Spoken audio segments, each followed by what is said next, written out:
अस्सलाम वालेकुम class, hope so आप सब लोग खैरियत से होंगे। तो आज हम स्टार्ट करते हैं इंट्रोडक्शन ऑफ साइकोलॉजी का। तो सबसे पहले हम देखेंगे what is psychology. Psychology is the scientific study of mind and behaviour, the scientific study of behaviour and mental processes. इसमें हम सबसे पहले देखेंगे स्कूल ऑफ थॉट्स को। तो अर्लियर स्कूल ऑफ साइकोलॉजी क्या होते हैं, इसमें स्कूल ऑफ साइकोलॉजी में स्ट्रक्चरलिज्म आ जाता है, फंक्शनलिज्म आ जाता है, जिसके डिस्क्रिप्शंस और हिस्टोरिकली इंपॉर्टेंट पीपल जो इन्होंने डिफाइन किया था वो बताया गया है। स्ट्रक्चरलिज्म फोकस करते हैं understanding the conscious experience, thoughts, introspection के ऊपर। ये विलियम वुनट ने इसका कॉन्सेप्ट दिया था। फंक्शनलिज्म जो है ये एम्फसाइज करता है how mental activities help an organism adopt to its environment. ये विलियम जेम्स ने इसका कॉन्सेप्ट दिया था। तो हम सबसे पहले देखेंगे हिस्ट्री ऑफ साइकोलॉजी, जो कि फ्राइड ने साइको एनालिटिक थ्योरी दी थी। Late 80s early 90s focus किया था इसने अनकॉन्शियस के ऊपर और चाइल्डहुड एक्सपीरियंस के ऊपर। थ्योरी ऑफ पर्सनैलिटी थी जिसमें इंटरेक्शन था between ego and super ego के दरमियान। नेक्स्ट इसने थ्योरी ऑफ डेवलपमेंट दी थी जिसमें oral, anal, phallic, latency and genital stages दी थी। इन्हें डेवलपमेंटल स्टेजेस कहा जाता है। Today controversial but still influential. History of psychology में आ जाता है गेस्टाल्ट थ्योरी। तो ये अर्ली 90s में था। इसने एग्जामिन किया था परसेप्शन को, एक्सप्लोर किया था idea that although a sensory experience can be broken down into individual parts, how these parts relate to each other as a whole is often what the individual respond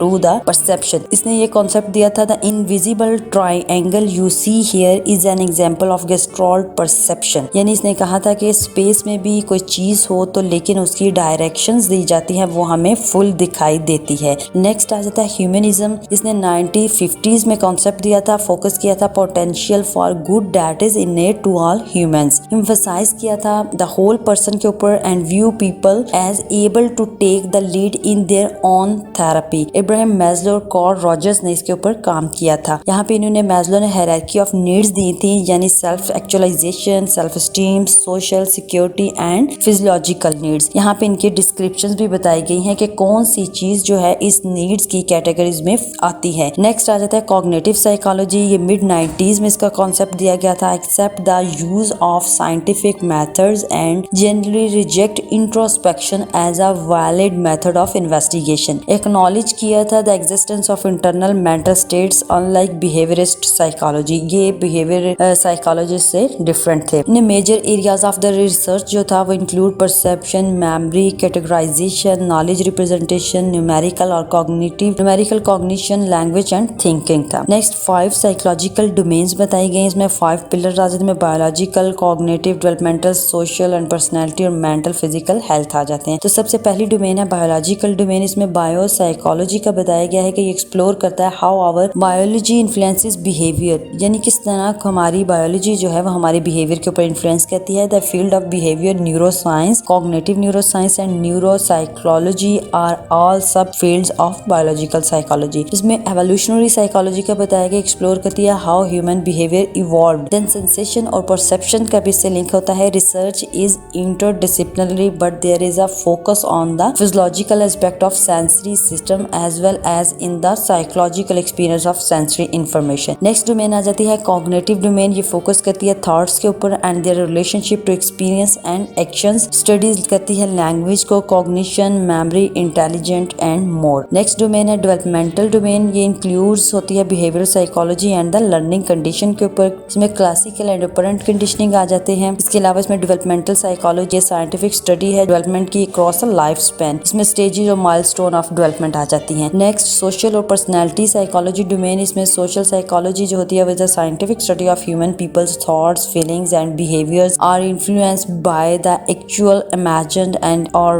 implied presence of the other। Personality psychology is the study of pattern of thoughts and behavior that make each individual unique। A personality trait is a consistent pattern of thought and behavior, यानी हर इंसान की personality दूसरे इंसान से different होती है। Next domain आ जाती है मेंटल एंड फिजिकल हेल्थ। इसमें एबनॉर्मल साइकोलॉजी आ जाता है जो कि फोकस करता है एबनॉर्मल थॉट्स एंड बिहेवियर्स के ऊपर। इसके अलावा क्लिनिकल साइकोलॉजी आ जाता है जो कि फोकस करता है डायग्नोज करता है treatment of psychological disorder and other problematic pattern of behaviour. इसके अलावा इसमें हेल्थ साइकोलॉजी आ जाती है जो कि फोकस करती है on how health is affected by the interaction of biological, psychological and and social factors. Other subfields in the psychology में इंडस्ट्रियल ऑर्गेनाइजेशनल साइकोलॉजी आ जाती है, जो कि इम्प्लाई करती है psychological theories, principle, research finding in industry and organisational settings में। इसके अलावा इसमें फॉरेंसिक साइकोलॉजी आ जाती है, ये अप्लाई करती है the science and practice of psychology to the justice system. Sport and exercise psychology भी है, ये फोकस करती है interactions between mental and emotional factors and physical performance in sports, exercise and other activities. तो ये था हमारा आज का लेक्चर। होप सो आपको समझ आ गई होगी। अपना बहुत ख्याल रखिएगा, हमारे चैनल को जरूर सब्सक्राइब कीजिएगा। अल्लाह हाफिज।